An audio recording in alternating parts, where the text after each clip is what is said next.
Welcome to the Howdy Boomy Show. Well, Hunter Biden's plea was not taken. Finally, a little glimmer of hope that there's some common sense left in this government. I can't believe that the judge actually stood up to the Biden corrupt machine. Now, you can imagine last night and probably all day today, she is getting pressure because these same prosecutors who were standing there beside her, in front of her from representing the government, were told that if they went for jail time for Hunter Biden, they would be committing career suicide. There is a tremendous amount of pressure from the Biden camp on these people because they're corrupt. Imagine if you didn't pay $125,000 in taxes and you didn't have to worry about it.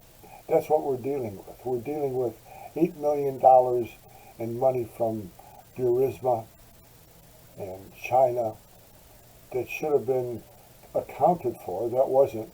That probably should have had a registration with the Foreign Agent Act. That wasn't. You're dealing with a kid who took a private jet to a hearing for child support, a private jet to tell the judge you can't afford to pay child support. You're dealing with people who took money from Burisma, who the head of Burisma said his dog is smarter than Hunter Biden, but he had to because he was told both by Hunter and Big-Hearted Joe $5 million each.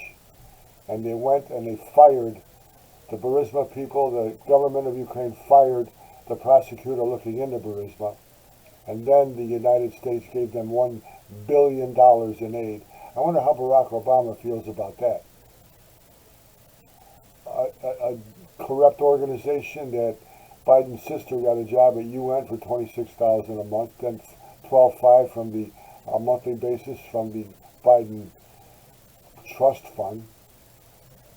Hunter Biden gets $86,000 a month from Burisma as a consulting fee from the government, and as soon as Joe Biden is out of office, it drops to $43,000.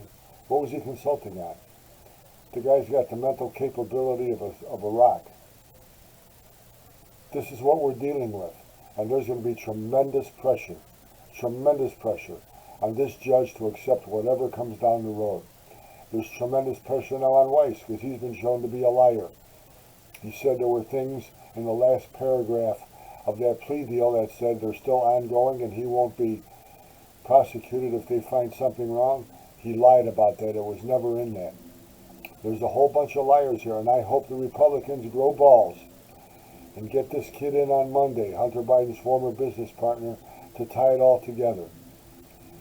During Watergate, they broke into the Democratic headquarters just to get information on what they were doing. They were going to win the election anyway, but they were dumb enough to try to do that. And there was a plane crash at Midway Airport in Chicago. A United Airlines flight came in and killed a bunch of people, landed on a house. This is when Midway was like a third world country. And in that plane, a passenger was one of the Watergate break-in burglars. And under his seat in a suitcase, they found $50,000 in cash. That started the Watergate investigation. They were starting to follow the money. That's what we have to do here, follow the money. Tie the money to the corrupt Biden organization, to Joe. Joe, who made $45,000 a year when he first started as senator and bought a mansion in Delaware from a donor. Hunter Biden sells art, $1.5 million. He couldn't draw a stick man. Bought by a donor who received a great appointment. It's all so stinking. It's bad. I hope there's a Woodward and Bernstein out there to follow up on the press side, because the Democrats are still rallying around it. Even they have to wonder what's going on. Don't they have any moral compasses? Keep on. We have to vote. It's going to be interesting. The next 10 days are going to be crucial. The next 30 days are going to be a tremendous amount of pressure on those people who want the truth, including the judge. I hope you have a great day. Very interesting. Tomorrow we'll have the shift head of the week. God bless you. God bless the United States of America.